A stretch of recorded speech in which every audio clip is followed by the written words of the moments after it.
All right, folks. Welcome once again. This is day 14, Thursday, right? Day 14. So one more day to go tomorrow for this course. We are still doing module 9. We need to finish this in the first hour today, and then we'll start module 10, which is basically the mock test and also also an open session. Right. So this is where we are. We have in this module we have talked about IAM, identity and access management yesterday, right? So so we'll spend a bit more time because I think a couple of topics are still pending.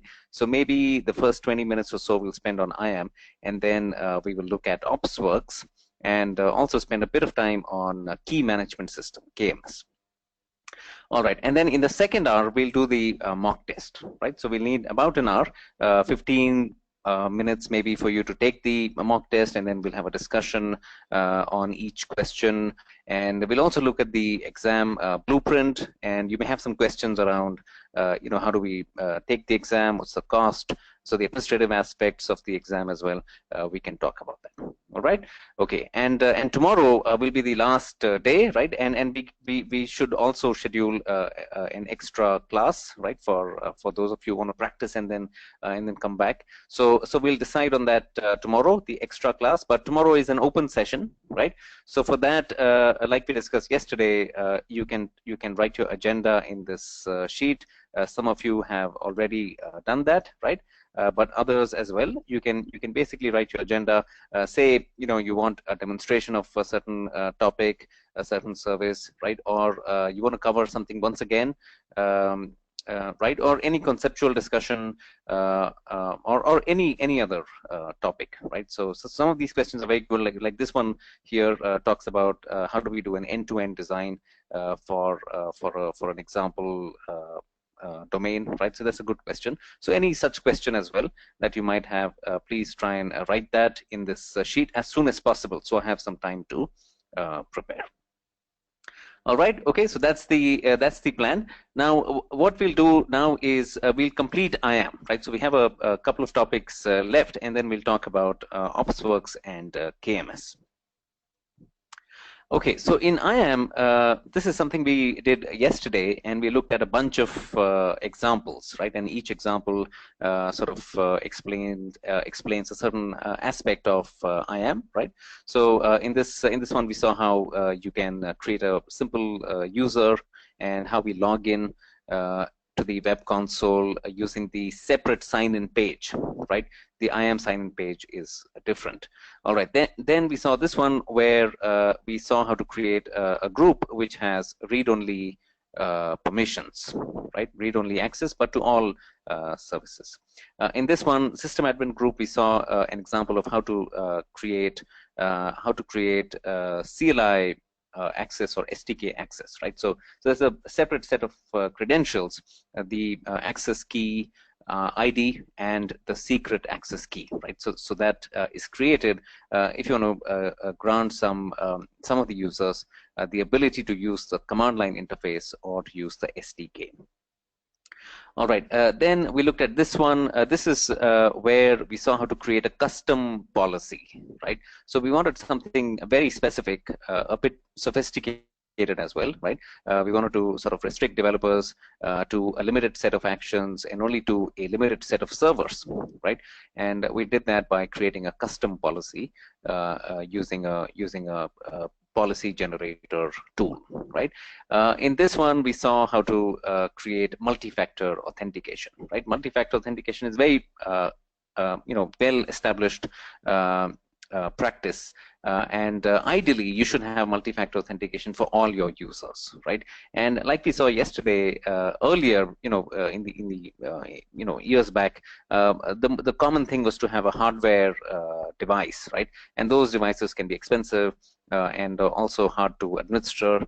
So now, with the advent of the smartphone, you don't need those kinds of devices, right? So it's easier now to have multi-factor authentication. So my recommendation is that you have multi-factor authentication for all your IAM users. Okay. All right. So this is what we have covered so far. Now let's talk about roles, because it's an important topic. It's not, it's a little advanced. You probably don't need to use it right away. Okay, of course you have to use users and groups and policies, right?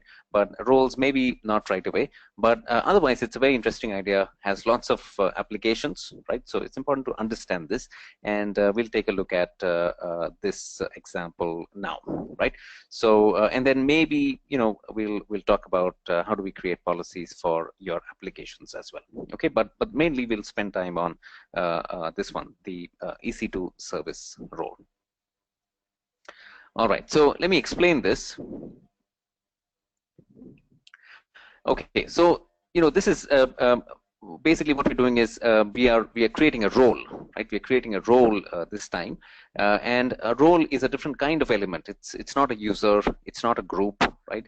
But it's something similar in the sense you can sort of attach a policy to a role, right? So the policy will basically describe the permissions, the conditions, the resources, right? That you're allowed to do. But the policy is attached to this element called a role, right? And the role, like I said, is an element which has many use cases. For example, you can delegate a role to a user who's outside of your AWS account, right? You can also delegate a role to a user in your AWS account temporarily, right? So, for example, a manager can become a developer temporarily, right? Say, normally a manager does not have access to the servers, but let's say, some developer needs some help, right? Manager is, let's say, more experienced person, so he or she can sort of assume the role of a developer temporarily, right? While they're working on that particular problem, right? So it's a temporary assumption of a role, and then at that time the manager will have the developer permissions, right? So role is, these are some of the use cases. A role can also be delegated, by the way, to a machine, right, or to a service like EC2 or to Lambda, right? If you remember the Lambda demonstration, the Lambda function was basically creating an army of certain EC2 instances, right? Now, to do that, the Lambda function needs permissions, right? And if you remember the demonstration, we had sort of attached a role to the Lambda function, right? And that role was basically the Lambda function had the permissions via the role. Okay, so role can also be sort of used to delegate permissions to services like EC2 or Lambda, and by that, basically what we mean is any application or any script that is running in those services will have the appropriate permissions. Okay, so these are some of the use cases of roles, and let's take a look at this demonstration, right? So this is a very specific implementation of a role, right? A role can be used in many other cases, like I've just explained. But let's just see, one example, and maybe we can have some discussion around this. Okay. So here, what we're doing is we are creating a role where the role has certain permissions. Basically, let's say, create snapshot, right? So the role has permissions to create snapshots of EBS volumes, let us say, right? What we can do then is once the role is created, we can attach this role to an EC2 instance, right? So here we are attaching a role to a service, to a machine, right? And once we do that, the EC2 instance will have the permissions, right? Whatever permissions the role has, EC2 instance will have that, and any script running on that EC2 instance or any application running on that EC2 instance will automatically have those permissions. Okay, this is a specific example of an implementation of a role, and you can also do this differently. You can create an IAM user and install the credentials of that user in the EC2 instance, right? That's another way of granting permissions to your applications or scripts, right? So there are two ways of doing this.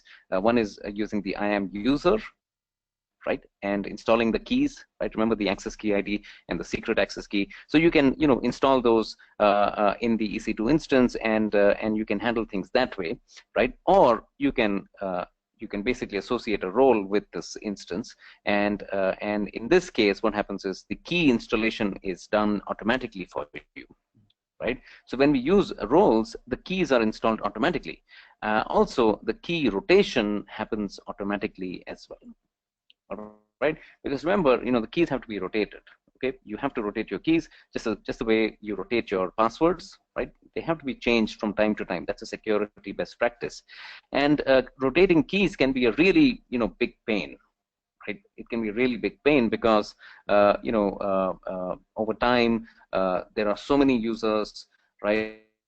And the keys have found their ways into various scripts and applications. It's hard to track them, right? So changing keys is usually a sort of dangerous change. It's like a change which can cause some sort of problems.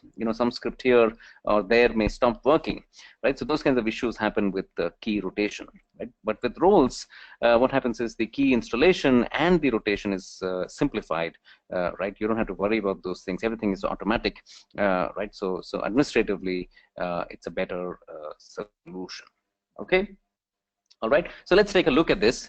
Things will become clearer that way. So let me go back to IAM, and I'm going to create a role and also associate some, attach a policy to that role, right? So let me first create a role. All right, so you can see when we create a role, we have to specify what type of role it is, right? So in our case, in this example, we want to create a service role, what is called a service role, right? And this is going to be a role for EC2 instances, right? So we'll select this, but if you take a moment to look at what's below, right? The options like this one here, right? This is a new one, actually. It's a new one specific to Lex. Let's leave this alone. But basically these two options, right? Role for cross-account access. So you can you can use a role and sort of delegate that role to someone who's in a different AWS account, right? Or to someone in your own AWS account temporarily, right? So basically this is called cross-account access. Okay. All right. Another use of roles is that you can use roles for identity providers, right? Identity providers are basically where your usernames and passwords are kept, right? Especially in a corporate environment, in an enterprise, it's usually Microsoft Active Directory, right? But some people are also using other things like say SSO. SSO is single sign-on, right? SAML is a protocol for that, so there could be an identity provider along these lines, right? But the easiest way to understand this bit is Microsoft Active Directory, right? So you can use roles in such a way that your users can log in using their usual Active Directory credentials, right? But the authorization side, right, what permissions they have is controlled in IAM using roles. Okay, so there are many implementations, there are many use cases of roles, but today let's talk about this one where we're creating a role for an EC2 instance, right? So let me select this one. All right, and we can sort of assign a policy here. You can also create, we need a custom policy actually, right? We need a custom policy because what we want is the role to have create snapshot permissions, right? So but in this AWS managed policies, we don't have such a role, such a policy, right? Because these policies are usually simple and they're very high level, right? We need something more granular. So that is something we have seen yesterday as well, right? How do we create a custom policy? For example, yesterday we saw how to create this policy, right? All right, maybe I've deleted that, but basically we saw how to create a developer policy, a custom policy, right? So you can create a custom policy like that. For now, just for this demonstration, let me choose another policy. Let me choose this one, right? Amazon EC2 full access, right? This is just in the interest of time, but to implement this example properly, you'll have to create a custom policy with restricted access, mainly to the create snapshot action. Okay, but for now, let's just attach this one, EC2 full access to this role.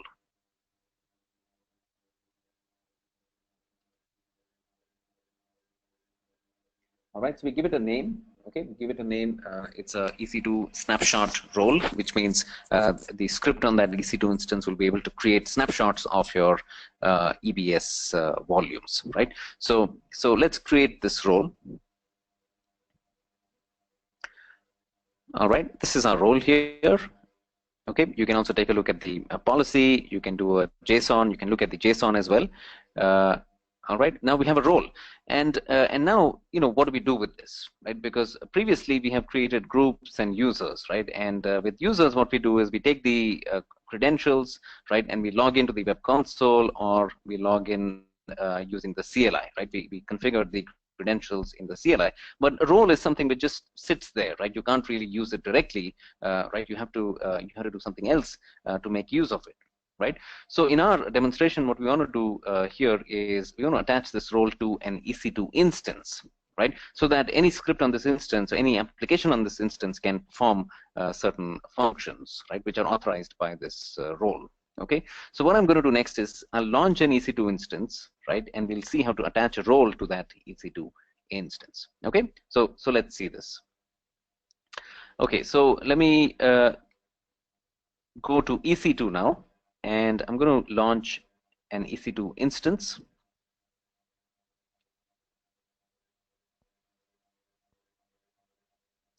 All right, so let's launch an EC2 instance, and let's say this time we'll choose Amazon Linux. All right. Okay, all this is something which you are familiar with, right? So I'll just run through this quickly, and let's create. Well, okay, I forgot the most important bit here, right? So let me go back here. The most important bit here is to attach the role, right? So let me go to this page, okay? And here on this page, step 3, you can see there's a field called I am role, okay? And here, if you look at the help, it says I am roles for EC2 automatically deploys and rotates AWS credentials for you, all right, removing the need to store your AWS access keys with your application. Okay, this is the main benefit of using roles. Basically, the key installation and the rotation is done automatically, right, so that you don't have to have keys in your applications. Okay, so now let's pick our role here, right? So I'm going to select this role here, okay, and now we can launch. Now we can launch. We can launch this server, right? So now the server is coming up. The role has been attached to the server, which means any application that runs in this server, right, will have all the permissions that the role has, right? So you don't have to do anything extra to enable permissions. All right. So what I'm going to do next is I'll connect to this server quickly, and I'll run a few commands. All right. And when we run those commands, we won't have to, before we run those commands, we normally have to set up the user credentials, right? But we won't do that, okay? Because the role, is already granting us those permissions. Okay. So let's take a look at this.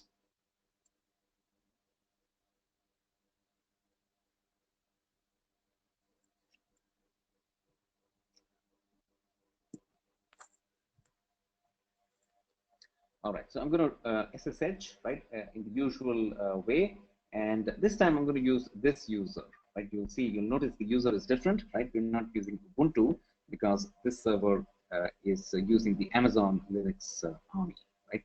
And for Amazon Linux Armies, we have to use this user, EC2-user. All right, so now we will connect, right? This is our server. We are in the server now. And now let's say you want to run some script, right? So maybe you want to run a CLI command, right? So let's say something like this: describe instances. So I'm running this command straight away without setting up any user, right? We're not doing anything at all. So I'm just going to run this command. Let's see what happens. Okay, so it says you must specify a region, right? So we can specify the region, directly in the command, or we can also configure the region, right? So let me run this command, AWS configure. This is something we've seen before as well, where we use this command to set up our credentials, right? But here, it asks for the access key ID, but we don't have to supply this, because the role, right? The role will take care of it. So we don't have to supply this. I'm going to skip this, leave it blank, right? And here I'll just supply the region, which is why I'm doing this configuration, right? So the configuration we do, but we don't really set up the user credentials, right? So now we can run this command, and you can see it gives us one result, right? This is the same server that we are actually on right now, right? So it tells you that yes, these are the server details, but the main point here is that we are able to run this command without setting up any user, right? Because the role is granting the permissions to the instance, right? So in the same way, you can create a script, right? It'll function because the role is there. You can have an application, right? Some applications that we've seen in this course are applications which talk to DynamoDB, right? Applications which talk to SQS, SES, right? So those kinds of applications will run automatically, provided you have a role with appropriate permissions attached to the EC2 instance, right? Okay. Also remember, once you attach a role, right? You can basically have the same role attached to servers in an auto-scaling group as well, right? So all your servers in the auto-scaling group will run just like this one, right? Just like any one of those servers. All right. Okay. So this is what I wanted to show you. Let me exit here, right? And we'll discuss this, but let me also cover this aspect, right? This is the last topic here, and basically, we've seen applications, right? We've seen some Ruby sample code where we saw how we can use the SDK, the software development kit, to write programs which can interact with AWS services, right? Now, when we saw those demonstrations, we didn't really talk about permissions, right? But the fact is that your applications, when you're using the SDK classes and operations and methods, right? Those applications will need to have permissions. Otherwise, there'll be an error, right? So the question is, how do we set up those permissions, right? For example, with let's say if you have a DynamoDB application, your application may need to get an item, put an item, scan, and query, right? So those kinds of permissions your application must have, and also you must have permissions to perform these actions on a specific resource, which could be, say, our music table that we had created in that demonstration, right? So you need to first of all create a custom policy which allows all these actions, right? And then once you have the policy, you have to see how do you want to implement the permissions for your application. You can do it using roles, right? You can have a role, attach this kind of policy to that role, and then attach that role to your EC2 instances, right? That's one way of doing it. The other way of doing it is to create a user, right? Create an IAM user, attach this policy to that IAM user, and then set up that IAM user in your server or servers, right? So you can set up the credentials in your server. Okay, so there are two ways of doing it. Now, we've seen how to do this with a role, right? But let's say you want to do it with a user. How would you do that? So just look at the AWS SDK documentation, right? So this will explain to you how you can get started with permissions for your code, right? So let's go into the API reference here. And if you just look at the home page, right, just scroll down a bit, and it tells you about configuration, right? And mainly you have to configure the access key ID and the secret, right? This is assuming you're not using roles. So what you can do is one of the better ways of doing this is to set up environment variables, right? So you have to export these two variables. AWS access key ID or AWS secret access key, right? Export it, something like this, right? Something like this. So in your server, right? In your server, you have to say something like this.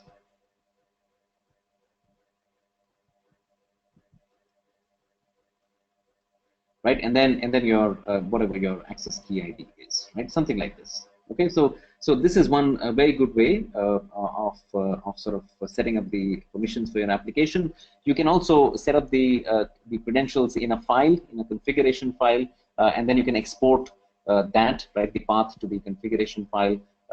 You can export that, all right, and also sometimes you can set up the credentials inside your code as well, right, like this, right? So this is inside your code, and all right. So you can do that as well. But of course, it's best not to keep things in the code, right? You should not have credentials in your code. So for example, this one is a better example, right, where you read the credentials from a secrets file, which is stored in the file system. Right? So there are many ways of setting up the credentials if you're using IAM users, right? But like we've seen, roles are better because you just don't have to handle these credentials, right? You don't have to set them up, you don't have to have them in your code, you don't have to export them as environment variables, and you don't have to rotate those credentials as well, right? So roles are better, right? Roles are a better way of doing this type of user setup. Okay, all right. So I think that's it. And we've seen this bunch of these demonstrations, right? And I hope everything is clear. It's a very important service, right? You have to use it, especially when you go live, and if you have a reasonable size of people, right, who are in your team or teams in your company. Okay, all right. So let me know if you have any questions on IAM. Any further questions on IAM?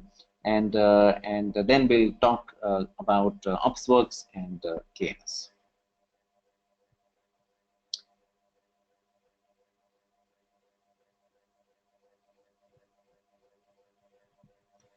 All right. Okay. So this question, I think I hope it's answered already, right, based on what we just discussed. But just to summarize, roles are easy to set up, right? Easy to set up and also to administer, right? Because the keys are deployed automatically for you, right, and also rotated automatically. Right? Rotation is a huge pain, right? It's a huge pain point because it's a risky change, right? It's a risky change. If you give some credentials to somebody, you don't know how they've used it, right? They may be using it, they may have inserted that in some code, right? They may have put it into hard coded it into some script, right? You don't know what they've done, and when you're trying to change things, a lot of things can go wrong, right? So this is better because key installation and rotation is automatic.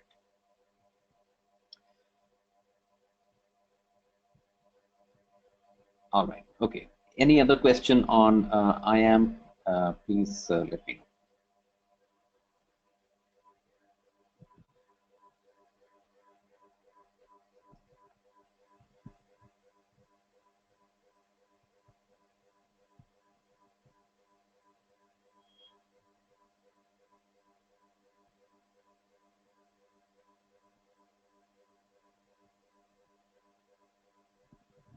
All right. Okay. This one, security architect course. I mean, we don't have it. Edureka doesn't have it at this time. Okay, but well,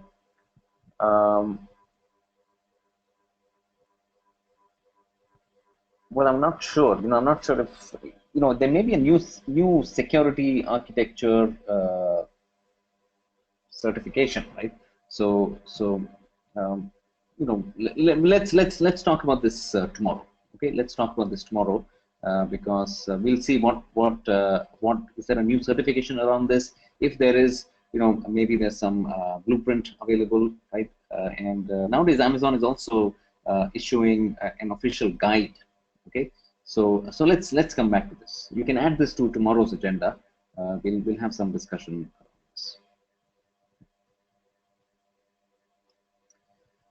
All right. Okay. Um, okay, folks. So I hope I am clear. Now let's proceed. Let's proceed. Let's go to our next item here. Um, so this was the agenda for module 9, right? So we've done IAM. Okay, this is the main thing. And now let's talk about OpsWorks.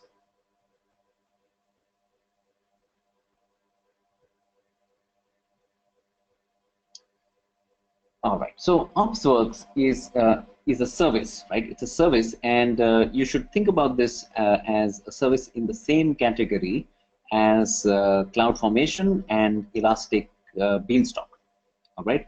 And there are other services as well in that category. Basically, the deployment category, and deployment and provisioning category, and it's a tool that helps you deploy your applications in easier manner, in an automated fashion, right? So that's the broad category.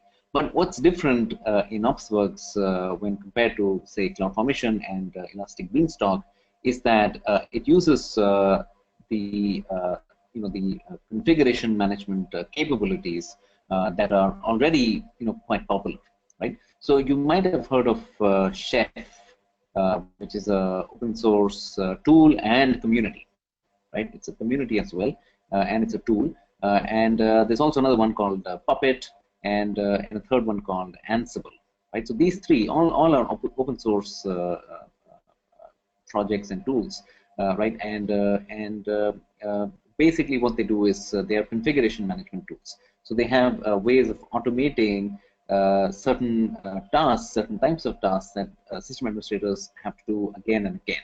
Repeated low-level installation tasks. Let's say if you want to install Apache web server, right? There's a set of commands to be executed, right? So those kinds of things which used to take up a lot of time, and people do on a repeatedly, right? People have to do repeatedly. Those Chef and Puppet and Ansible basically help you automate all those things, right? So that you don't spend too much time on low-level,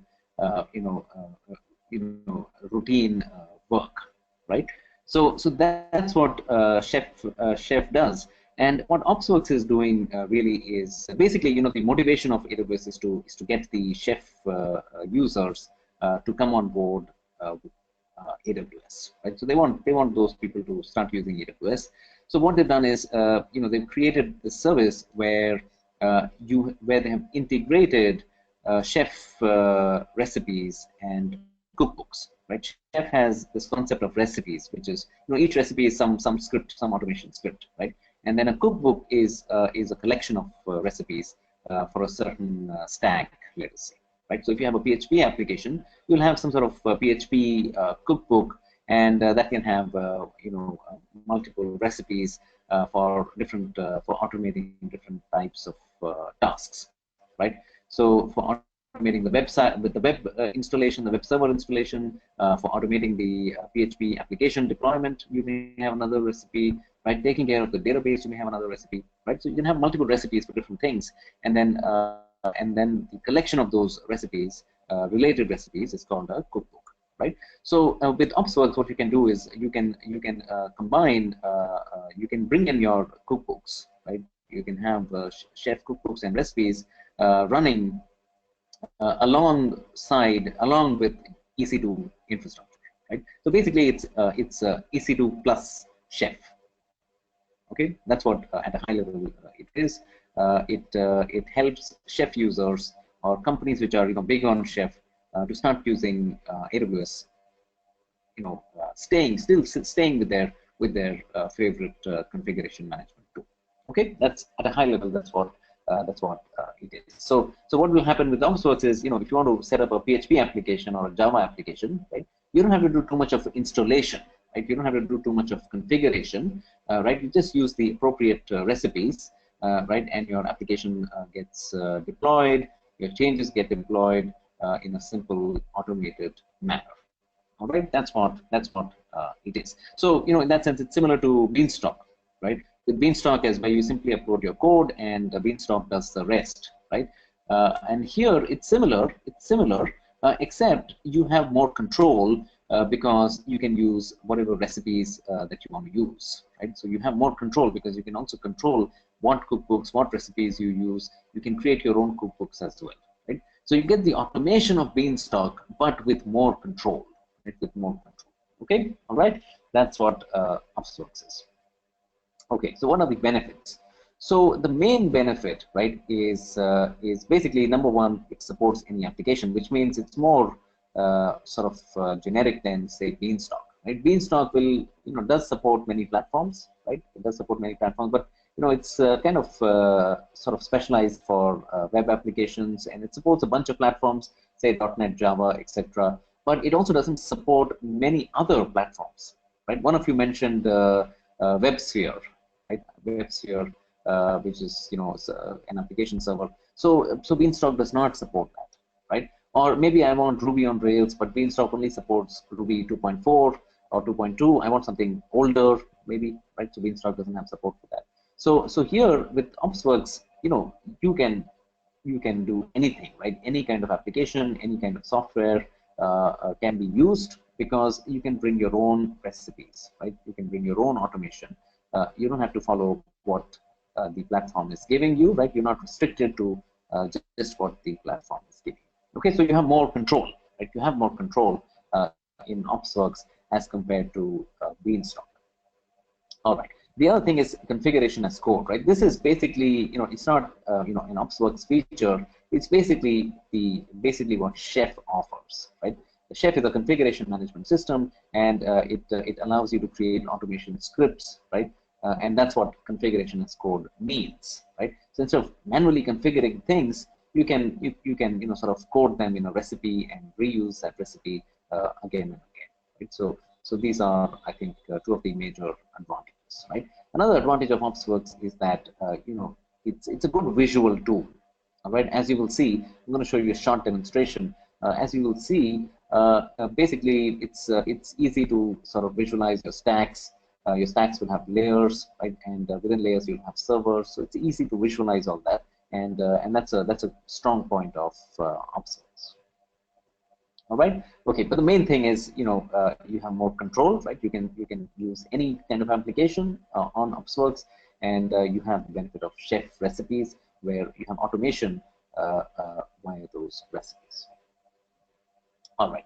Now the implementation, right? How do we use Opsworks? So basically, you have to understand stacks, which are you know what stacks are. Basically, a collection of resources in different layers, right?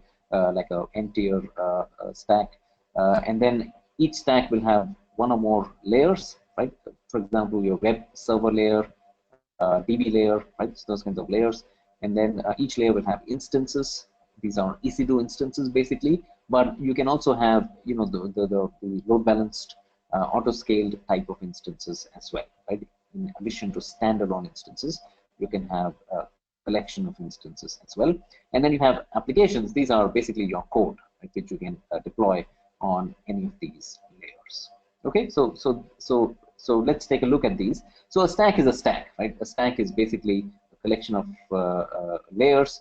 Each layer will have servers, right? And the easiest way to think of a stack is basically a web application where you have a web layer, an app layer, and a DB layer, right? So that's a stack. Okay, now each stack will have layers, right? A layer is simply the same thing, web layer, app layer, right? And what happens is, why layers are important is the Chef recipes, right, are sort of can be linked up to each layer. Okay, so if you have a web layer, then you have the web server related recipes attached to the web layer. Okay, then if you have a DB layer, you'll have the DB server recipes attached to the DB layer. Okay, so this is where the integration comes in between Chef and AWS, or Chef and EC2, right, at a layer level. All right. Now layers also, you have ready-made layers as well. Okay, so you can bring your own cookbooks and recipes, like I said to you, but Opsworks also offers ready-made layers, right? So for example, if you have a PHP application, so you just simply pick a PHP layer, and all the relevant recipes that are required to deploy a PHP application become available automatically. Okay, so these are ready-made layers. We'll take a look at some, when we see the example, we'll try and understand this aspect. Okay, and then you have instances. Instances are sort of created in each layer. So your web layer will have web servers, app layer will have app servers. Right? That's easy to understand. And the instances can be standalone, or they can also be basically sort of scheduled scaling. You can have scheduled scaling. You can have automated scaling. Right? The same thing that we've seen in the auto scaling module. Right? So you can have auto-scaled groups with load balancers as well, right? And you can have scale out and scale in based on a schedule or in a fully automated fashion. Okay, all these. So basically, EC2 capabilities are built into OpsWorks. All right, and then finally you have applications. Right, applications is your source code which has to be deployed on a particular layer, right? And you can deploy your application manually, or these can also be deployed automatically when the instances are coming up. Right? So there are multiple configuration options as well. All right. Okay. So now let's see, right? Let's see how all this works. Let me stop here. Let me just quickly show you a little bit of OpsWorks.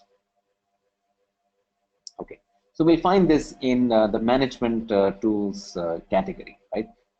And rightfully so, because it is similar to CloudFormation. It is also in the same category as Elastic Beanstalk.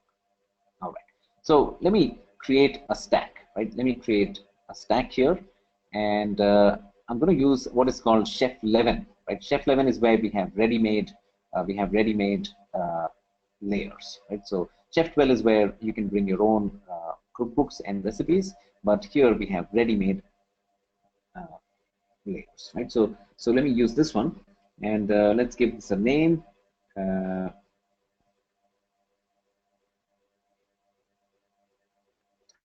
All right, and all right, so let's create the stack, right? So you can see now this is a stack. Now we'll add a layer. All right, we'll add a layer, and let's say this is going to be a PHP application, right? So this is going to be a PHP application. So this is where, when we say PHP app server, the appropriate recipes, right, will come with this layer, right? So let's add this layer here, and now to this layer we can add servers, instances, right? So let me add one server, and maybe we use something larger. Normally, what I've noticed is with OpsWorks, it takes a long time for the stack to become ready, right? So I like to have somewhat larger servers in this for OpsWorks. Okay, so I'm going to choose a medium server. Remember, this is not under the free tier, right? So when you're practicing, there will be some amount of cost if you use this one. Right? You can try with the micro, but I think it'll be too slow. Okay. So if you're patient, it's fine. Otherwise, you can choose something larger. All right. So let me add this instance. Okay. So what we have seen now is we also have to start the instance. Okay. Normally it's in a stop state. Now we are starting the instance. All right. Okay. Now you can take a look at the stack. Right. You can see the visual aspect. Remember, one of the benefits of OpsWorks is the visual aspect. You can see, the layers clearly. You can see the instances, the state of the instances as well, right? And if you go into this layer here, you can see the various aspects, like what are the recipes attached to this layer. Right? So these are the recipes, by the way, attached to different lifecycle events for a server in this layer. Okay. Now. Before we look at these recipes, but before that, let me also do one more thing, right? Remember, we were talking about four elements, right? One was the stack, and then a stack can have one or more layers, right? This is the layer. Then each layer will have instances, one or more instances, right? Instances are coming up. Now let's also look at the app side, right? Then I'll talk about the recipes. So we need to add an app, right? An app is basically your code, right? So now what I'm going to do is I have a sample piece of code, sample application, very simple PHP application. This can be a Git repository, for example, or it can be an archive file, right? So I have something in an archive, S3 archive, right? So let me show you how to basically connect your OpsWorks layer to an archive file. All right, so I have a very simple application, a single page PHP application, right? And this is in this bucket, all right? And this is the zip file, right? This is a zip file. So I'm going to copy this a link to this zip file. It's a public bucket, right? So I don't have to worry about permissions, and I can supply the URL in this fashion. All right. So this is how you create an application.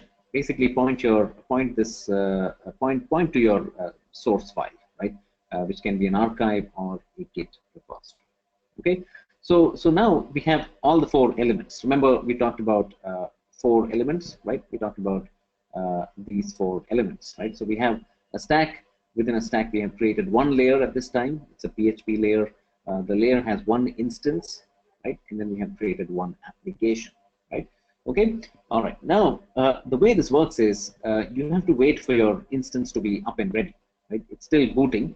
Okay. This is where it takes a long time for some reason. But once it comes up, then we can deploy this application, right? We can deploy this application on this server, right? And we can see it running. Okay, this is how it works. But you know, where's the chef side of things, right? So let's understand that. That's the most important thing. Okay, so let me take you back to the layer, right? Remember, we have 1 PHP layer. We can have more layers, say the database layer, right? But let's focus on this layer. And if you look at the recipes section, right? These are the recipes which are configured for this layer, right? And the stuff on the right side here, you know, like this one, MySQL client, right? Here, or PHP5 Apache 2, right? So these are chef recipes, and they are actually attached you know, these are set up, configured. These are lifecycle events for a server, right? So when a server is coming up, you know, the first step is the setup step, right? Once it is online, then the configure recipes will be run, right? When you deploy an application, the deploy recipes will be executed, right? When the server is shut down, maybe before termination, the shutdown recipes will be run. Okay, this is how it works. Recipes are linked to lifecycle events of that server.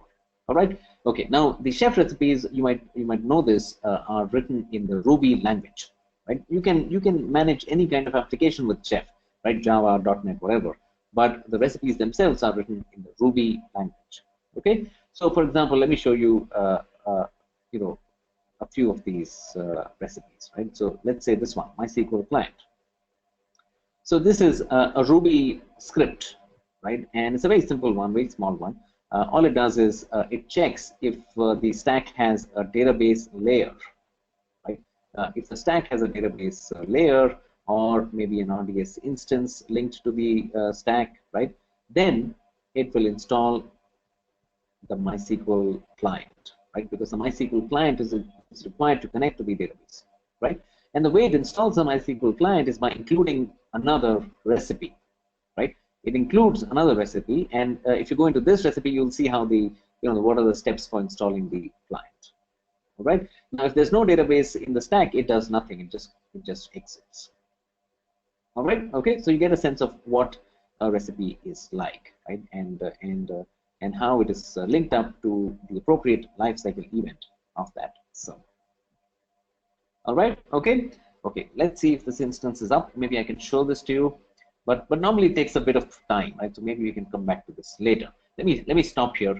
Let's see if you have any questions on OpsWorks, right? If you have any questions on comparison between OpsWorks and Beanstalk and CloudFormation, right? Please let me know. This topic is important for people who who are concerned with operations, DevOps, right?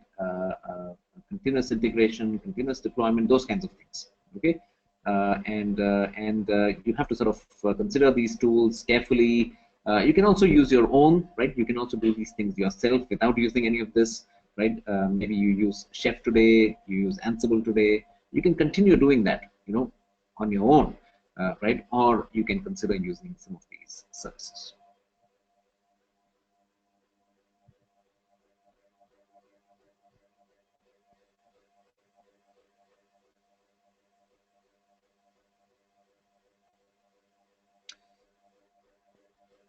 All right. Okay. Okay. So yeah, maybe this is a topic which is unfamiliar, right? It could be that it's unfamiliar to you folks, but something for you to look at, right? You have to sort of explore this area because it's an important area. Remember, most organizations are moving towards agile, right? Continuous integration, continuous deployment, and that's a hot topic, by the way. Right? It's a hot topic because most companies want to do things faster, right? You want to bring in changes, bug fixes, all those things faster into your environments, and tools like this can help you, right? So you have to pay attention to this broader topic.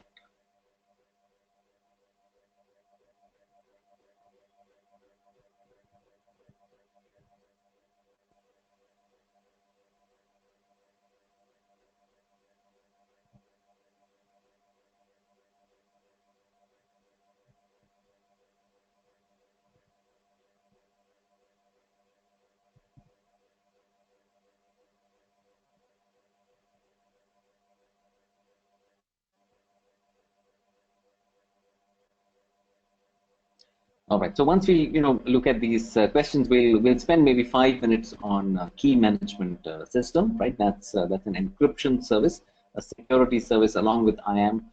Right. We'll talk about that a bit, and then we'll start the mock next.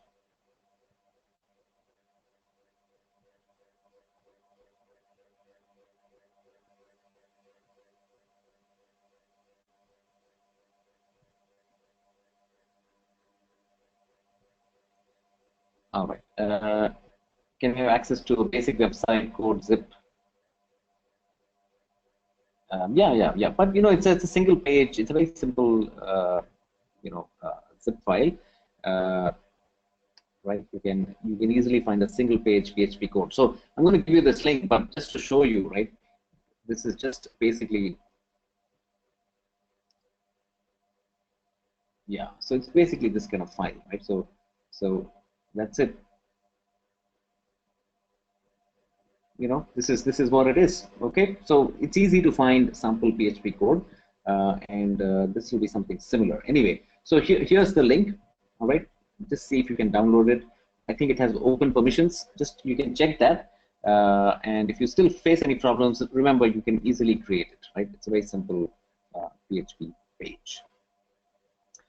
All right, next one, Rao, can we touch Chef 12 process as well at a high level? Yeah. So what happens with Chef 12 is, if you pick this one, let's create another one, right? Let's create another stack, and this time we're picking Chef 12. Okay. So what you do here is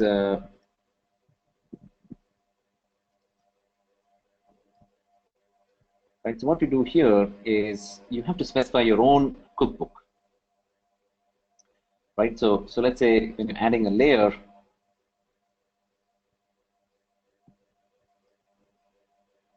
right? So when you're adding a layer,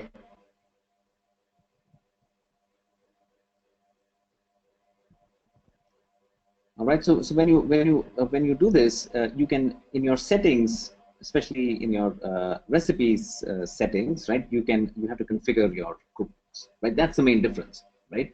Because remember in the previous example, when we created our layer, we selected a layer. We said we want a PHP layer, right, or some other layer, Java or Ruby or whatever, right? And then the recipes would get configured automatically, right? And recipes would already be there.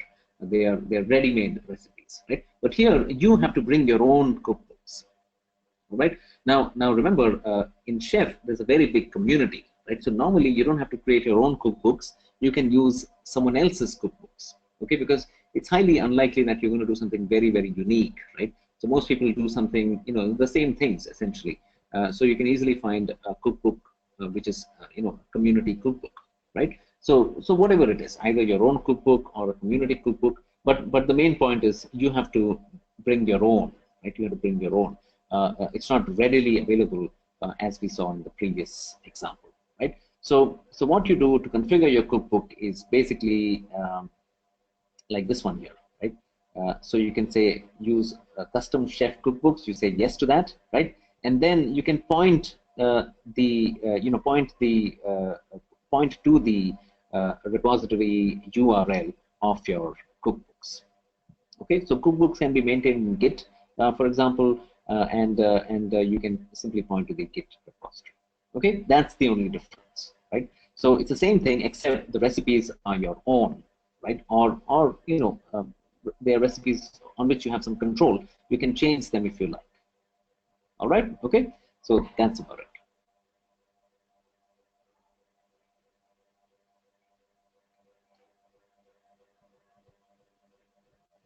So the main difference, right? The main difference here is that you can configure your own cookbooks, right? So you have more control, right? Whereas in Chef 11, right? In Chef 11, the recipes, the layers are ready made.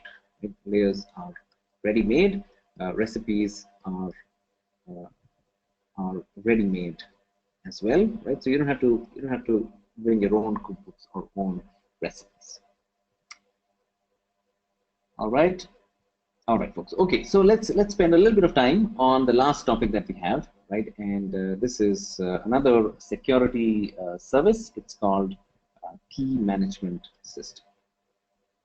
Okay, so this is actually a small topic, but could be very important, right? Depending on what kind of company you work in, what kind of industry you work in, right? It's basically to do with encryption. Right, encryption and also encryption of data when it is at rest inside of AWS services. Right, so we're talking about stuff that is stored in AWS, and when it is stored, it should be encrypted. Okay, that's what KMS helps you with. So first of all, right, before we get into what this is, what you have to know is encryption is not absolutely necessary. I think most people don't use it. Okay, most people don't know about it. Most people don't use encryption, right? And that's because, and that's fine.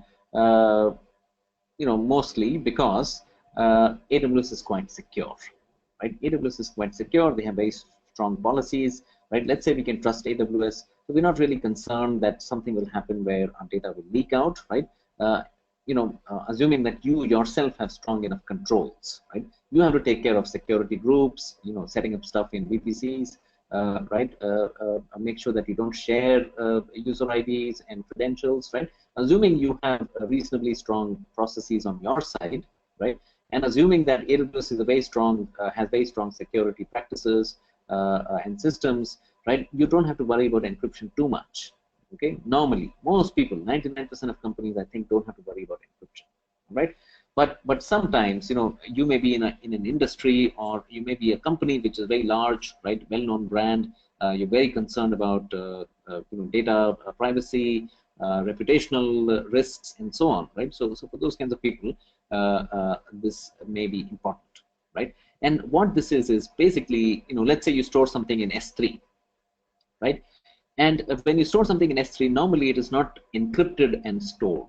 Okay, it is just sitting there in some storage device in the Amazon data center, right? And there's no risk to it, right? Unless someone gains access to your credentials, right? Okay, but you may say, look, how do I know that AWS is trustworthy, right? AWS is a third party. I don't have control over this. What if some AWS employee sees my data, right? You may have some concern like that, right? Or you may say, maybe they are doing some upgrade, right? They're upgrading their storage equipment, and they're throwing out old stuff, and that old stuff has my data, right? And they forgot to wipe it clean before throwing it out, and this information is now outside. It's available to some people, right? And now it's become a big media story or something like that, right? So you may have concerns like that. It's a very small risk. Okay, but it's valid, right? It's valid, and if it doesn't cost you much, right? It's not too much of a problem. You should encrypt things while they are stored in AWS, right? Why not? Why not? Okay, so that's what it is. So you can, when you save something in S3 or in EBS, right, or other services as well, Redshift, etc., the data, when it is saved, right, when it is at rest, right? It's called data at rest. The other one is called data in transit, Right? When data is moving, it's called data in transit. When data is stored and is resting, it's called data at rest. Right? So this is encrypting your data while it is at rest. So when it is stored, right, it is actually encrypted before it is stored. All right. So that's what KMS does. So the way this works is you can see in the picture here, right? You can see in the picture there's something called the data key and there's something called the master key, right? And the master key is actually something which never leaves KMS. KMS is like a security service, right? A security module.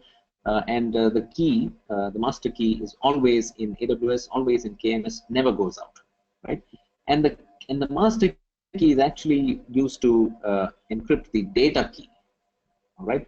And the data key is actually the one that encrypts your data, all right? This is called envelope encryption. Okay, it's called envelope encryption.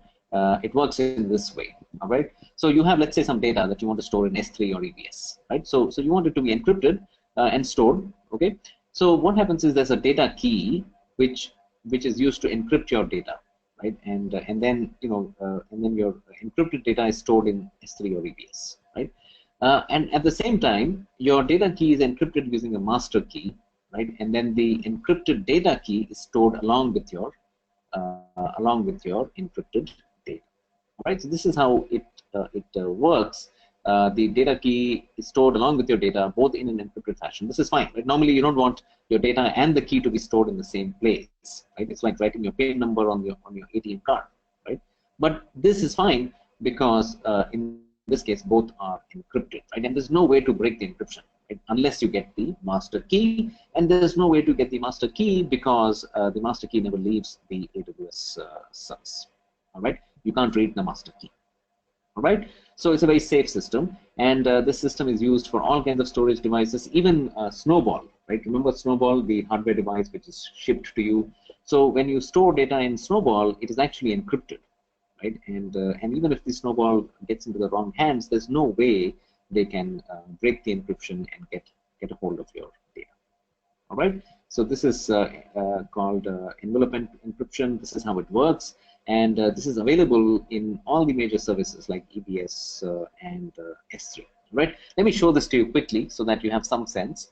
So let's say this is our bucket, right? This is a bucket. When we upload something, right? Let's say I'm uploading certain, some file. Let's say this file, right?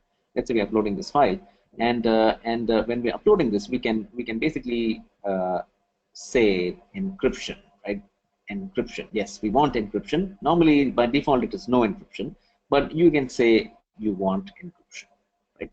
And that's it. That's it. So nothing else, right? When the file is uploaded and it gets saved, right? Now this file is uploaded. You can see it is now uploaded, right? And this is actually encrypted behind the scenes. All right, you can see the encryption. It says for encryption, it says AES 256. All right. So right now this file is stored in an encrypted fashion. Now, if I want to download this file, right, I can download it and it will be decrypted and given to me, right? So I don't have to do anything at all. It's completely transparent, completely seamless for me from my side, right? From the client side, it is completely seamless. I don't have to worry about decryption, encryption, nothing of that sort, right? On the server side, the file is encrypted before it is saved, and it is decrypted before it is given back to you, right? So it's seamless, right? It is seamless. But the main point is when it is stored, it is actually sitting there in an encrypted fashion. All right, okay, that's it. That's KMS. You should think about this, where you can use this if it is required for your architectures, right? You can. There are other benefits as well. You have to read up more about KMS. For example, it's possible to log the use of the keys, right? So you know exactly. You can have different keys for different services, different applications, and you can also track the usage of those keys, right? So that you have control, you have awareness of how your keys are being used.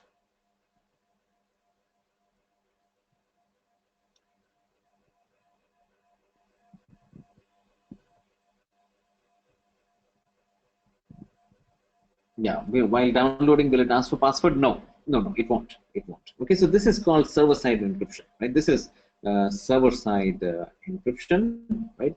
Because what happens is this is transparent. This is transparent to you, right? Encryption, decryption is transparent, right? You don't have to do anything. You don't have to do anything, right? So it is decrypted and given to you, no password asked, right? It's completely normal, as if nothing is happening, nothing new is happening, okay? But what is changed is when it is at rest in S3, it is sitting there in an encrypted fashion, right? So from a client perspective, right? From a client perspective, no change, right? But while at rest, the data is sitting in an encrypted state. All right. Okay. Now, by the way, you can do this differently. You know, you can do client-side encryption. Okay. You can do client-side encryption where you will do the encryption and save it. Right. So there is another. This is server-side encryption. Right. This is server-side encryption. All right. You can do client-side encryption as well. Client-side encryption, right? Where what happens is you have full control, right? You have your keys, encryption keys. You do the encryption and then store it in S3, EBS, etc. Right? You can do this, and then when you're decrypting, you decrypt yourself, right? When reading, you decrypt yourself using your keys, right? So this is client-side encryption where you have more control, right? But if you use the server-side encryption, this is how it happens, where it's completely transparent to you. AWS takes care of it. All right. Okay. Now the other question that you have is, what if I want to use my own master keys? So the answer is yes, you can do that, right? You can. I think you can import your own master keys. All right. This is in KMS under IAM. Right, let's take a quick look. Any demo on the client side? No, I'm not. I don't have the information right now. But I think it'll be easy. It's like how do you encrypt, right? You have some program which does the encryption, right? You take a key, encrypt the file, and then it becomes like any other file which you upload on S3, right? So it'll be very easy, right? Just run one command to encrypt a file, right, using a key. And then the output is what you upload on S3. Okay, so it's a simple thing. It's a simple thing. To do a demo basically, right? Now in your application, you may have to do a few more things, but encrypting a file is a simple command. All right. Okay, maybe we can talk about it tomorrow. Right. Right now, I haven't done something like this in a while. Okay, but if you want to, we can talk about this tomorrow. All right, and let's take a quick look at KMS, right? So let me go out of OpsWorks, and if I go into IAM, right? If I go into IAM, and here, right? This is a section here, encryption keys. This is KMS. All right, there's no separate service. This is KMS, and you can see here you can create your own key, and when you do that, this one here, right? So you can see here you have an advanced option where you can bring your own, you can import your own key, right? Okay, so it's possible, right? It's possible. So remember the way to do this. So let me just remove this line here, and let me just write it below. So importing your own master key, right? Yes, possible, right? It's possible, and the way to do it is KMS is under IAM, right?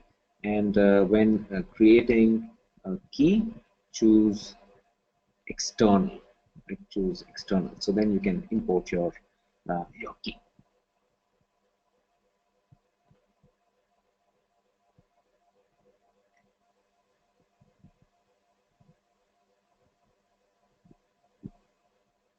Yeah, does it give an option to select type of encryption? Symmetric, asymmetric. Yeah, it looks like it's symmetric only, right? I think it's only symmetric.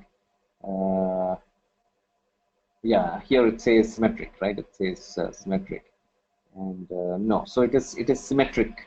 It is symmetric encryption. All right, it's symmetric encryption. So only symmetric.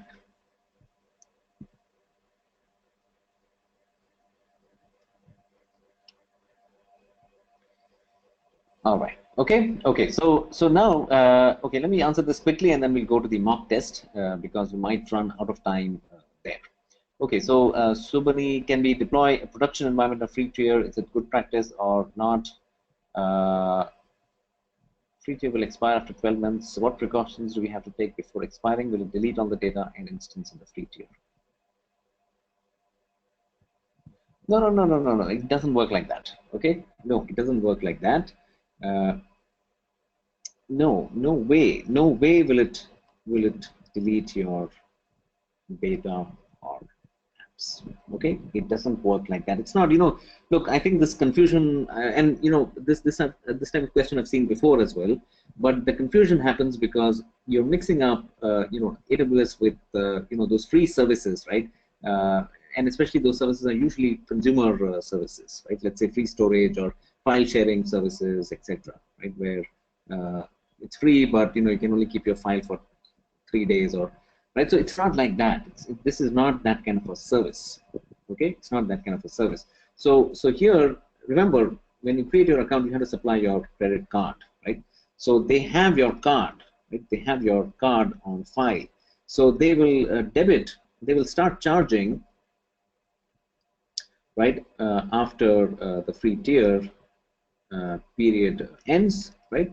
And you just have to make sure that you pay, right? That you have a valid card, right, on file. That's about it. So as long as you're paying, why will they do anything, right? It's not that kind of a consumer service, right? File sharing type of service. It's totally different. It's an enterprise service, right? And they know that your data is very valuable, right? They will never do something like this. Okay. All right.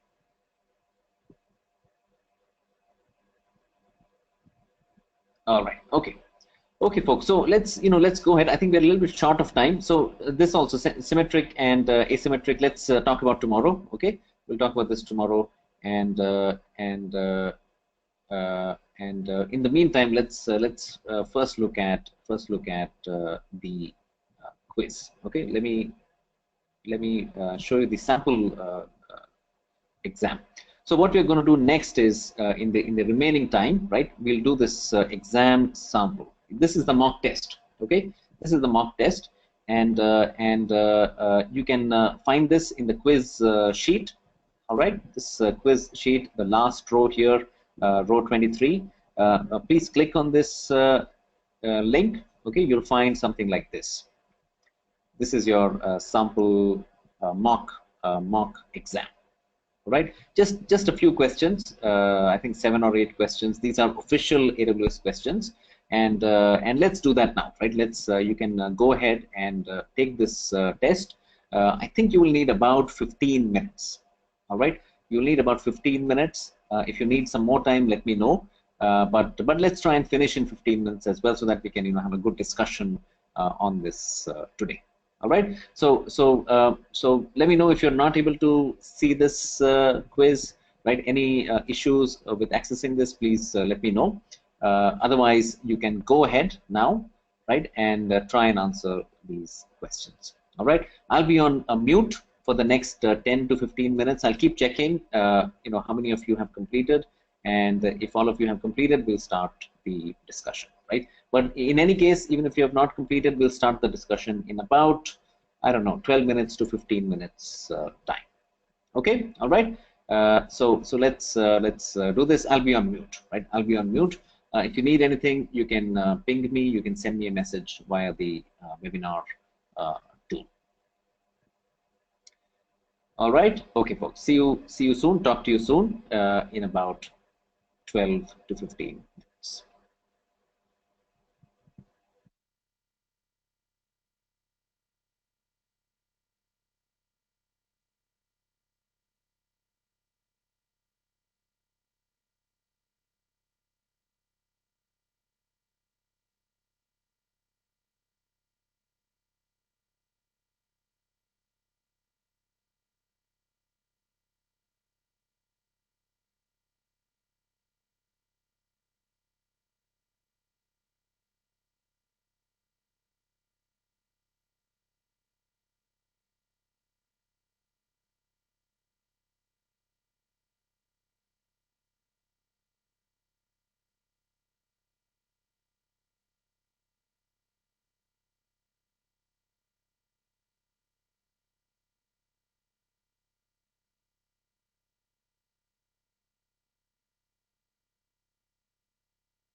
All right, folks. So it looks like 8 of you are done, right? So maybe let's take 5 more minutes, right?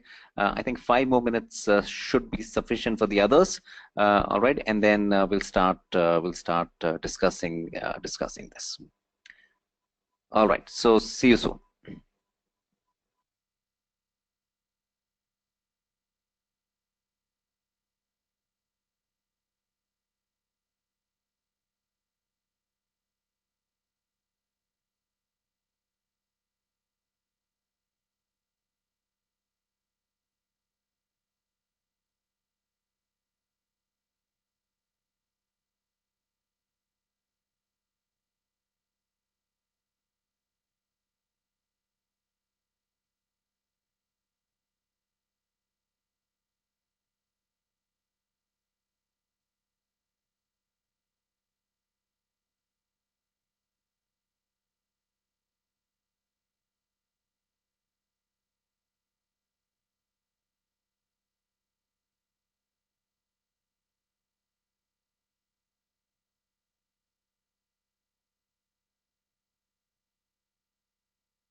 All right, folks. So looks like I think most of you are done, right? Most of you are done. Maybe one or two more. You might be just about finishing up, right?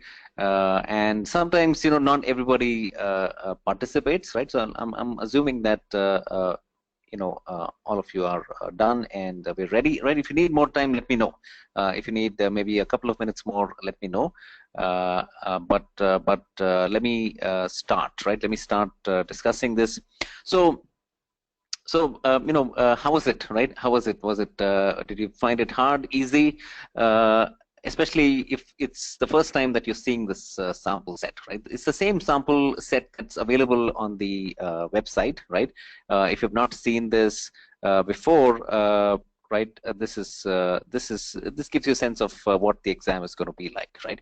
But also remember the sample set is quite old now, right? It might be dated, and that's something for you to remember as well. Okay, so what I'm going to do now, right? Now that you've done this, first let me start with looking at the exam blueprint, right? Where they talk about the candidate, the type of candidate that should be taking this exam, right? Then also the domains, the weightage, of marks to the different topics, right? Also a bit about the types of questions, the types of options that are available under each question. Right? Let me just cover that a bit, okay?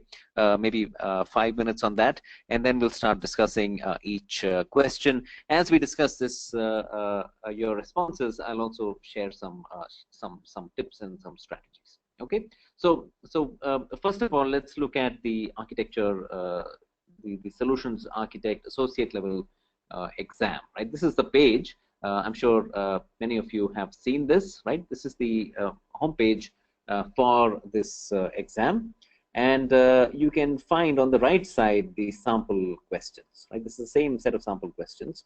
Right, there's also an exam guide. Right, so this is what I'm going to talk about now. Let me click on this. Okay, it's the exam guide, or it's also called the blueprint. Right, the exam blueprint. Right, basically information about the exam, what to expect. So first of all, right. The prerequisites, right, about the candidate, about you, who's going to take this exam.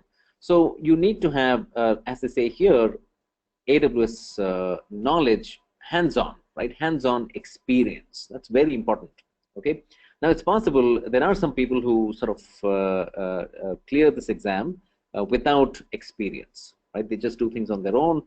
They read up on their own, watch a lot of videos, do some tutorials, right? And they do clear it, right? Especially if you have some IT experience, general IT experience, it's possible, right? It's possible. But it becomes much easier if you do have experience, okay? Because if you treat the exam as a validation of what you know, right, then it becomes much easier. Otherwise, without experience, you have to sort of treat it like an exam, a college exam. You cram for the exam, right? That kind of thing. I don't think you should be doing that, right?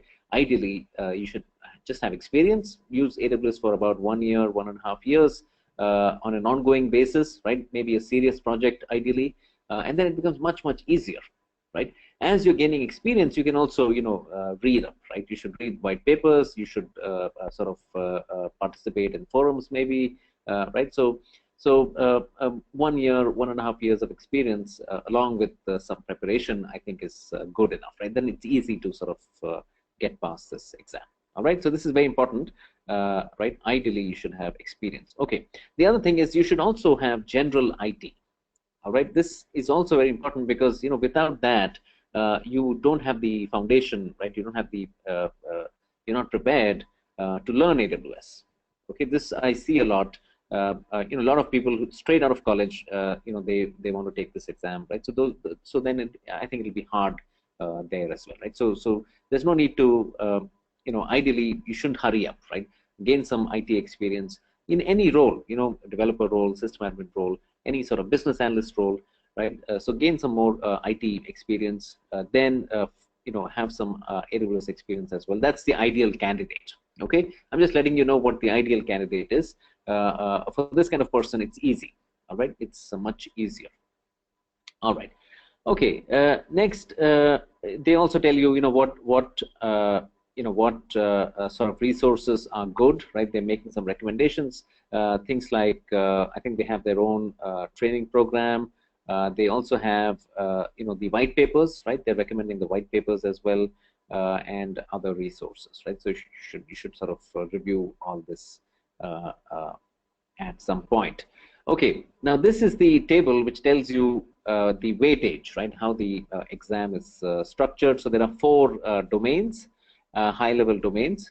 The first one is high availability, cost efficiency, fault tolerance, and scalability, right? That's 60%. Okay, so clearly this is what you should be focusing on, right? And the next one is data security. This is 20%. Okay, the others are deployment, stuff like OpsWorks, Beanstalk, right? Armies, and then troubleshooting. This is purely, will come from experience, right? So if you've done something hands-on with AWS, you'll probably be able to handle these types of questions, right? Anyways, this is only 10%. Security and high availability, fault tolerance, scalability, cost, right? That's 80%. Okay, so it's very clear where you should focus on. You can also, go to this section, content limits, and look at the details of each domain, right? So in domain 1, the one with the 60%, right, you have things like what's on demand versus reserved instances versus spot instances, right? How do you do auto scaling, right? Auto scaling, important topic. Load balancers, SQS, these are sort of important in this context as well, right? So we have sort of covered many of these, right? We've talked about storage gateway as well. Of course, we've talked about RDS. The multi-AZ option in RDS is important, and also other aspects like availability zones, etc. Okay, so this is domain 1. In domain 2, it's implementation and deployment. So we'll talk about things like armies, right? Armies, and then services like CloudFormation, OpsWorks, Beanstalk, etc. All this has to be deployed normally in a VPC, so that's an important topic. And of course, you have to use IAM, right? When you want to control access, right? So your applications also need to use IAM, right? IAM roles, for example, okay? And to sort of control the access for your users, you have to use IAM as well. Okay, the third one is data security. So again, for security, IAM is a very important topic. VPCs are an important topic, right? We've also talked about other things like CloudTrail as well, CloudWatch as well. The monitoring side of CloudWatch. Okay, and today we spoke about KMS to some extent, right? Remember, there's a firewall, security groups, and then the VPC has another firewall called ACL, right? So all these things we have talked about to some extent. You should also read a lot of white papers, right? Especially on the security topic, right? So, for example, if you read the security white papers, the most popular ones, you'll find mention of things like shared responsibility model, where part of the responsibility is yours, part is AWS's, right? What are the various compliance certifications that AWS has, which is a very important question for your senior management of your company, right? So these things there will be some questions around the white papers as well. All right. Okay. And then finally, troubleshooting is very general, right? Very general. It's totally dependent on hands-on activities. Okay. So these are the domains and the details of each domain, and also the weightage. All right. Now, one more thing, right, before we start discussing the questions, is this section, the response limits. Right now, this is more, the specifics of the exam, right, and the questions and how they are created, and how the options within each questions are created. So basically, this is, what it says here is there are basically it's a kind of a multiple choice type of exam, right, as you've seen in the mock test today. And actually there are three types. One is multiple choice, right, where you have to pick one option. Then there's multiple response, where you have to pick more than one option, right, two typically. And then there's also another one called sample directions, right? And here you have to pick the best answer, right? All options may seem fine, right? But you have to pick the best one. Okay. So in general, the degree of difficulty is higher in the last one, right? The sample directions will normally be more difficult, because you really need to know your stuff to be able to pick the right one. Okay. Multiple response also will be harder than a simple multiple choice, because often you'll find that it's easy to pick one, right? But then the second one becomes a little bit harder to pick. Okay. So this is something you should be aware of, because your strategy, right? You may want to focus more time on the easier ones, right? So this is one way of recognizing which one is easier, right? So remember, there are three types of questions. You should be able to recognize which one this is, and then sort of decide how much time you want to spend on that question. Okay. Now, one last thing, which is very, very important, right? Look, the whole objective, right? The whole objective of this exam, right, is to separate people with genuine experience and expertise, right, from people who are new, right, who are beginners, who have superficial understanding. Okay, that's the whole purpose of the exam. Okay, you have to understand and recognize this objective of this exam, right? So and also, when they prepare this exam, the exam has to be valid, right? It better do a good job of meeting its objective, right? Of separating, genuine expertise from not genuine, or from beginner expertise, right? So they do a lot of testing. Okay, the exams are not created, in a casual way, right? These exams are created with a lot of effort goes into it, professional effort, right? And also there's a lot of testing done to make sure that the exam is a valid exam, right? That it really does what it is supposed to do. Okay, so one of the ways in which they sort of separate the people, right, is to design the questions and options very cleverly, right? So like it says here, right, distractors. Okay, distractors, or these are wrong answers. These are response options that examinees with incomplete knowledge or skill will probably choose. Okay, this is a very important line, right? So there are, in your questions, there are options which are actually wrong answers. Okay, they are distractors, and the word distractor means they may seem right to you. Okay, they may seem right to you. These are response options that examinees with incomplete knowledge or skill will probably choose. Okay, how do they know it will be? You'll choose them because they've tested it, right?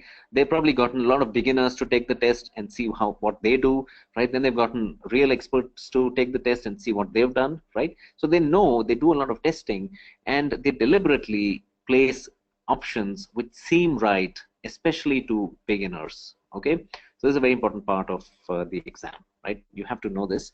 So now if you look at your options, right, what you have to, and now, when we discuss this, I hope this point will become clear, right? So okay, so let's now start looking at your responses. Okay, so we'll talk about each question, right? I'll also tell you what the right answer is, right? And also we'll try and sort of connect what we've seen in the blueprint to your responses, right? Especially the point about distractors. Okay, all right. So right away, one tip that I will share with you is you should assume that the answer, the question and responses, they're not what they seem, right? There's no, some questions may be simple, right? But often they're not.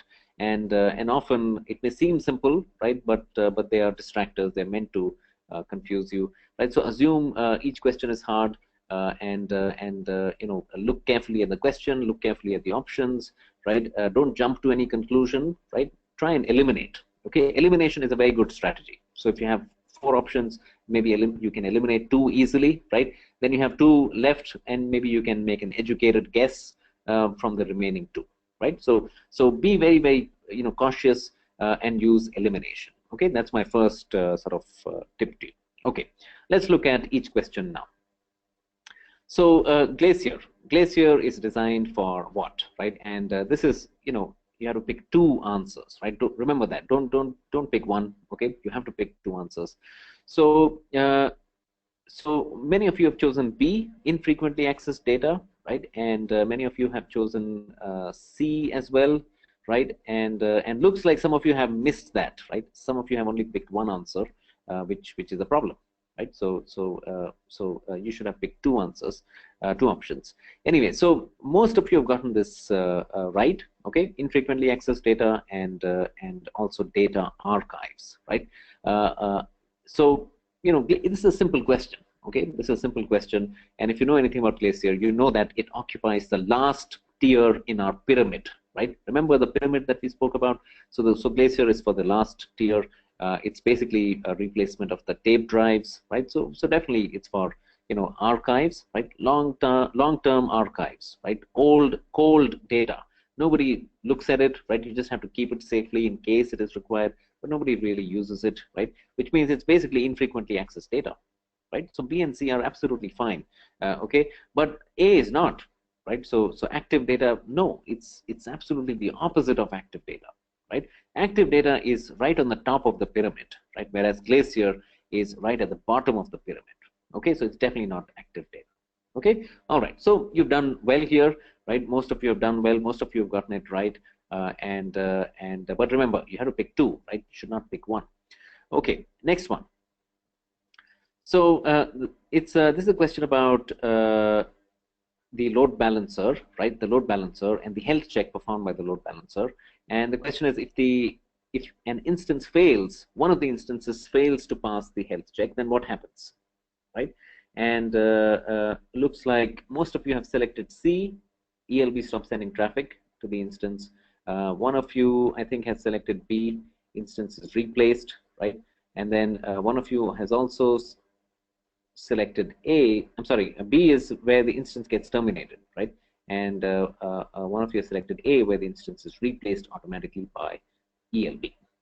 Okay, all right. Now most of you gotten this right. Okay, C is the right answer. C is the right answer. Okay, and this you know this, right? You know this because I think we discussed this as well in the module 4, right? So you were paying attention. That means, right? Or maybe you're already familiar with this aspect. Okay, but those of you who got this, who selected A or B, right? Now this question illustrates this point very well, right? The distractors point. Okay, so remember, these are options that examinees with incomplete knowledge or skill will probably choose. Okay, these are generally plausible responses that fit into the content area. So they seem right. Okay, they seem right. Why do they seem right? Because you probably heard about something like this, right? Instance is replaced automatically. Okay, instance gets terminated. You've heard about this somewhere. It sounds familiar to you, right? So you're able to recall, and the first thing you recall, you think that's the right answer, right? So it's called cognitive ease, right? Cognitive ease. So if something sounds familiar, you think that's the right answer, okay? And they know that, right? The exam creators know that, and they have very cleverly placed this option here because they know that beginners will pick one of these, okay? But why are you picking these? Because actually this is the behavior of the auto scaling group, not the load balancer, right? And load balancers and auto scaling groups often are used together, so it's easy to confuse this, right? Especially if you're new, right? So they know that very well, and that's why they have very cleverly placed these two options, right? And a couple of you have fallen for that. All right, okay, this is a very good example of what you must watch out for in the exam. All right, next question. Okay, you're building a system to distribute confidential training videos using CloudFront, right? What method will you use to serve the content that is stored in S3? Okay, so it's basically, CloudFront sitting in front of S3, right? CloudFront, remember, is the CDN, Content Distribution Network, a set of cache locations, right? And you normally place the CloudFront in front of your origin. Origin is S3 here. That's where your videos are kept, right? And the problem here is that the videos are confidential, they're private content, right? And normally, in this course, we've talked about public content, right? So we made a S3 bucket into a public bucket by setting up the bucket policy, right? So we've not really talked about private content so much, right? And that's probably why most of you have gotten it wrong. Okay, this question is a little more difficult because it's an unfamiliar topic as well, right? So what you would do here, right? What you should do here when it's unfamiliar, right? Don't assume whatever is most familiar, whatever jumps at you, don't select that. Remember the distractor point, right? So whatever is familiar to you, don't automatically pick that. Okay, you should try and eliminate. Okay, and be very, very skeptical of what seems right to you. So if I were to for example, right, you can see here it says all the options are reasonable sounding actually. So for example, some of you, 4 of you have selected C, right? C says create an IAM user for CloudFront and grant access to the objects in your bucket to that IAM user, right? This seems right to you because you've discussed, IAM is a service for security, right? And so that's why you have picked that, right? Some of you have picked option D, which is create a bucket policy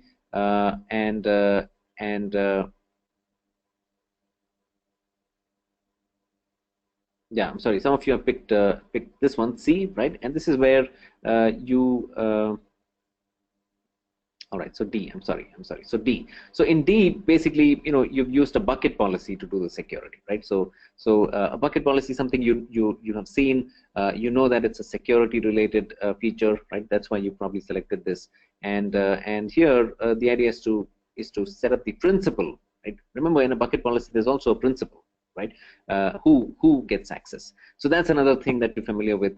And also it says ARN, right? It talks about an ARN, Amazon resource name. That's also something that you set up in a bucket policy. So that's why, everything is familiar, right? Everything is familiar. You think it's the right answer.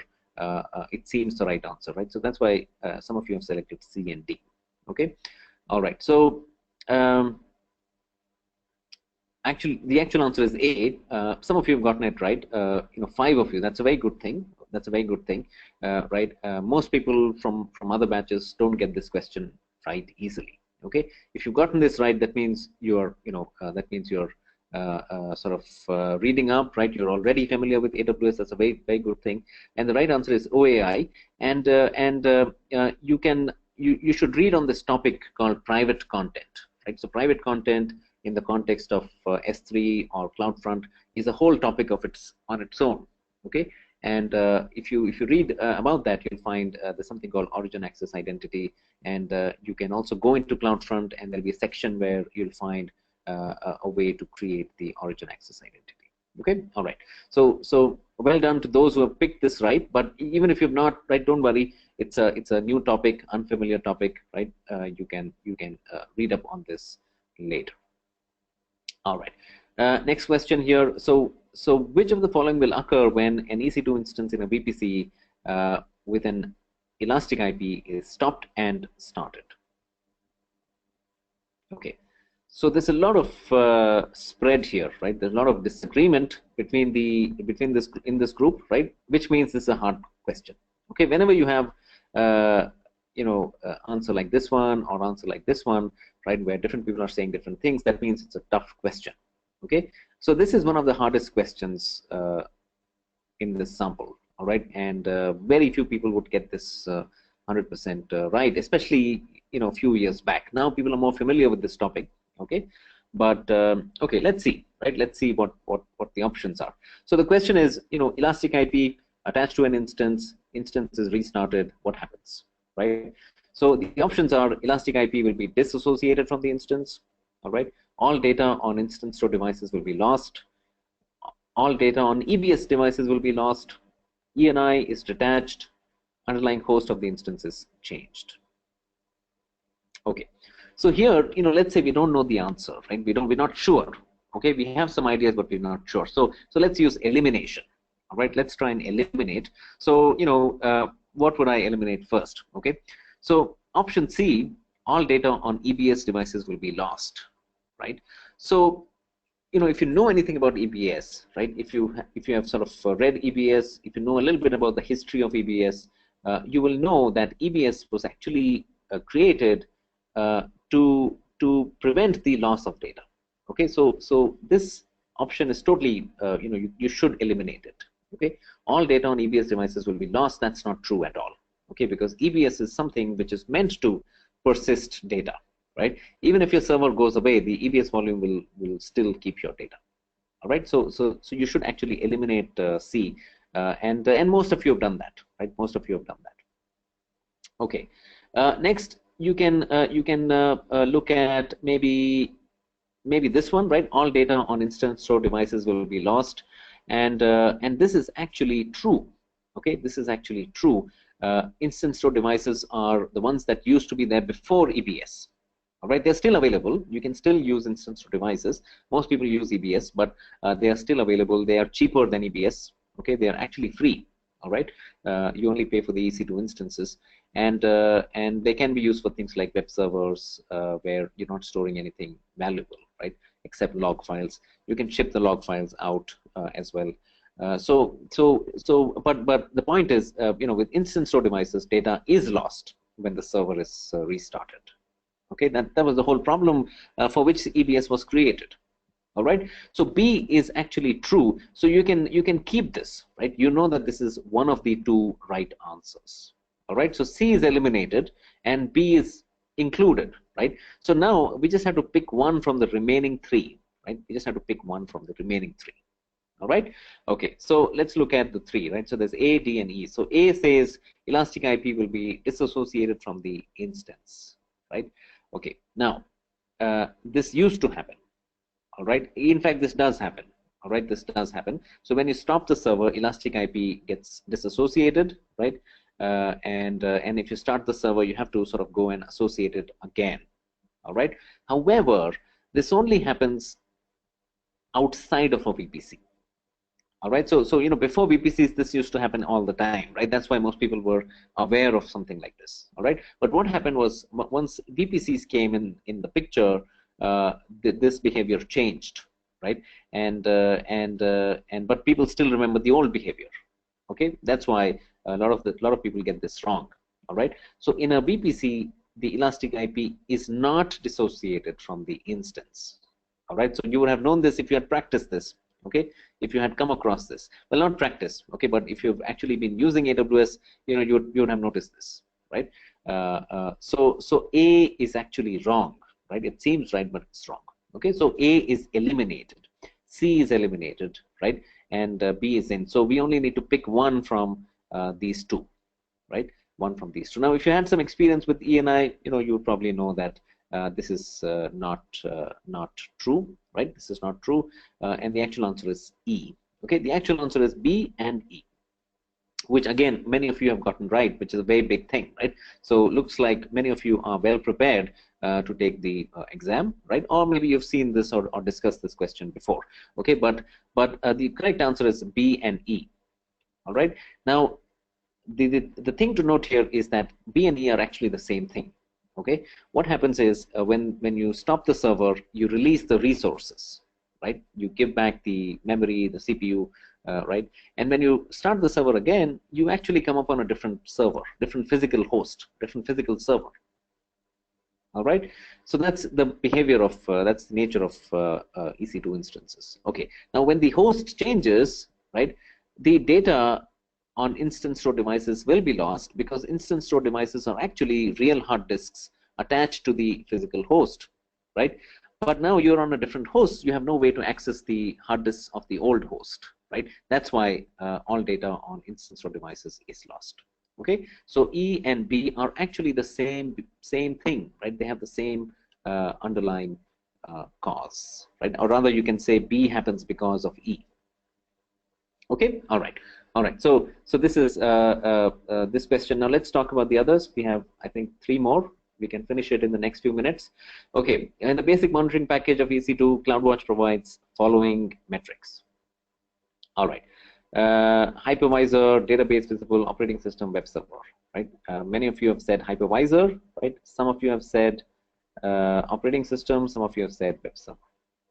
All right, okay, so this again, is a type of question which is, the third type of question, sample directions, right? You have to pick the best answer. All right, all options here are okay, they're not so bad. In fact, it is possible with CloudWatch to monitor metrics, web server metrics, certainly you can do that, OS metrics, you can do that, database metrics as well, you can do that with CloudWatch, right? And also, of course, hypervisor visible metrics. Okay, all 4 options are correct. Okay, they are fine, but the question is, what's the best answer? Okay, so that's why this type of question becomes a little bit difficult. You have to recognize, first of all, that it's that kind of a question, all right? And then you have to pick the right answer or the best answer, all right? And the best answer is D. Okay, the best answer is D because it says here, look for clues in the question. It says in the basic monitoring package, right, for EC2, CloudWatch provides what? So you can interpret this to mean out of the box what is available, right? What is available out of the box? And out of the box, only hypervisor visible metrics are available. Right, so you have things like CPU, network, but you don't have memory, okay, because that's an OS visible metric, right? You don't have memory utilization, swap utilization, disk utilization. You don't have those things because those are only available inside the OS, and CloudWatch does not have access to the operating system, right? So you have to do something to make those metrics visible to CloudWatch, right? So you have to set up some agents in your server which will push data, right? and those agents can also push web server data or database data, right? So all those things are possible, but you have to do something to make it happen, right? That's why option D is the best option. Okay, all right. Next one. What's an operational process performed by AWS for data security? Okay, again, this is a hard question because this is something that you may not come across in your day-to-day work, right? This is something you will find in white papers, right? Especially security white papers. Okay, and also this is the kind of question which you are not normally concerned with. This is a question that your risk management team, your information security officer, like those kinds of people are concerned with this. So it's normal for you not to know this right away, right? So what you would do here is you'll try and eliminate and guess, right? You'll try and eliminate and guess. So you've chosen A, right? The most popular option is A. Some of you have chosen B, decommissioning. Some have chosen replication. Some have chosen secure wiping. Okay. So now, if I were to look at this, right, I would try and eliminate, because let's say I'm not sure, right? I'm not sure what the right answer is, so I'm trying to eliminate. And remember, be very suspicious, right? Be very suspicious. Don't take anything for granted. Don't jump to conclusions at all with this type of question, right? So let's try and eliminate. Okay. So first, I would eliminate option D. Okay, I'll eliminate this because I know that AWS never replicates data across regions. All right, and remember, look at the question, right? What is an operational process performed by AWS? Not you, right? AWS. The question is, what does AWS do?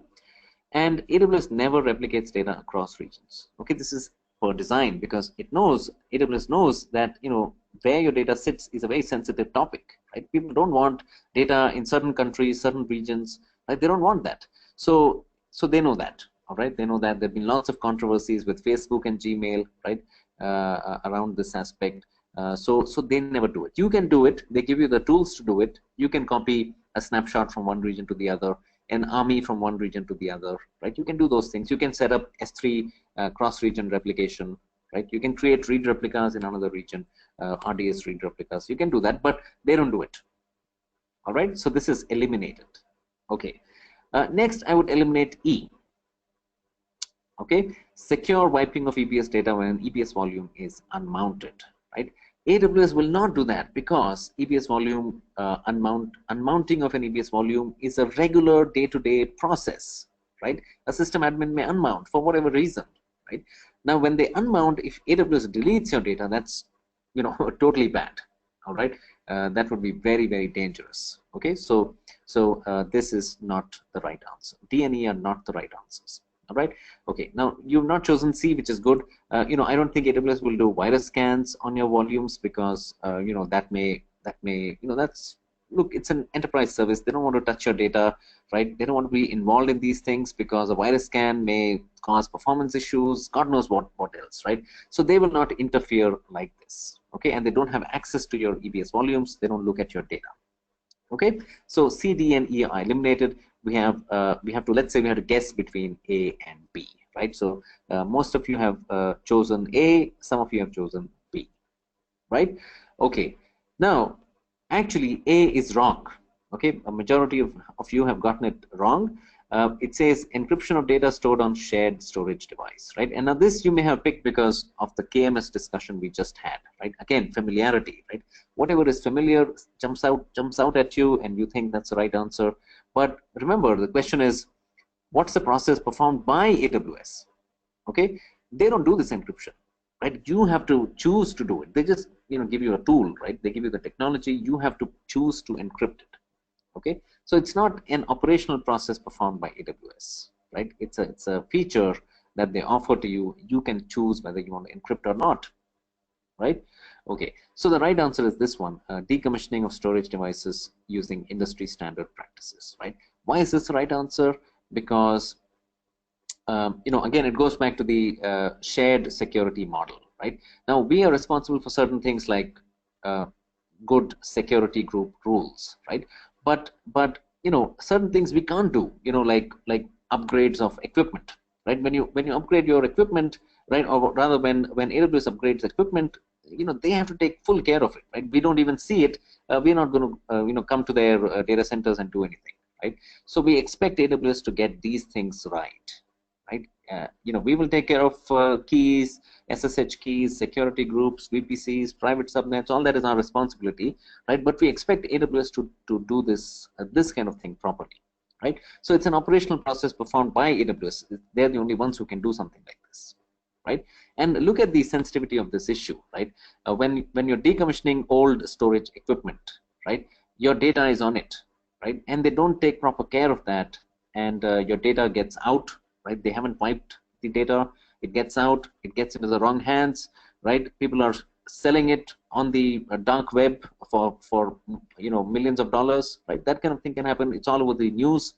Okay, so this kind of thing, if they don't do right, it's a total breach of trust, right? Nobody will remain a customer, right? So this is the kind of thing that AWS has to perform. It's part of their the basic job, right? That's why it's an operational process, right? It's also an operational process. Decommissioning is an operational process, right? This has to be performed by AWS, right? And of course, it's a security related issue. Okay, so link up, you have to look at the question again and again, try and see what exactly, find clues in the question, right? Look for clues in the options, and then pick. All right, okay. All right, let's finish the last question. I think we are out of time, but let's finish this one. To protect S3 from accidental deletion and overwriting, you should do what? All right, so yeah, so I think most of you have gotten this right. It's versioning, right? So versioning, if you've read about versioning, you'll know immediately that the whole purpose of versioning is to prevent accidental deletion and overwriting, because you can go back to an older version if something happens. All right, and those of you who pick the other options, remember the distractor point, right? Also remember the sample directions type of question, where you have to pick the best answer, right? Other answers are okay, they're not so bad, right? But you have to pick the best answer, and the best answer is versioning. All right. The other answers, for example, multi-factor authentication, right? Or this one, disable S3 delete, right? It's fine. You can disable S3 delete using some kind of bucket policy, right? But you don't want to stop all deletes, right? You only want to prevent accidental deletions. Okay, so that's why this is not the best answer, right? In fact, you'll probably create more problems, right? You'll stop all deletes, which means there are other types of issues that will come up, right? So it's not the best answer. It's not the optimal answer. All right, A is the right answer. Okay, folks. So I think that's it. That's a quick sort of discussion on the certification exam, right? It looks like to me, based on your responses, I think a lot of you are prepared, right? You're already well prepared. Maybe you should go and take the mock exam. They have a mock exam as well, right? It's a $20 exam. You have to go and sit in the exam center and write it. So you can take that mock test, see how you fare, and then go for your exam, right? So a lot of you are prepared. Some of you are not, right? So you can hopefully get a sense of how this what to expect. You have to prepare more, maybe gain some more experience, right? Anyways, that's up to you. And if you have any further questions on the exam, let's discuss it tomorrow as well, right? We have 2 hours tomorrow. We can discuss. So we can spend a bit more time on this exam just to see, right, if you have any further questions on this. Okay, all right. Otherwise, we'll meet again tomorrow on these questions and others as well. If you want to cover anything tomorrow, please enter them as soon as possible in this sheet. All right. We'll also decide on the date for the extra class. Okay. All right, folks. So that's it for today. Have a good night, and I'll see you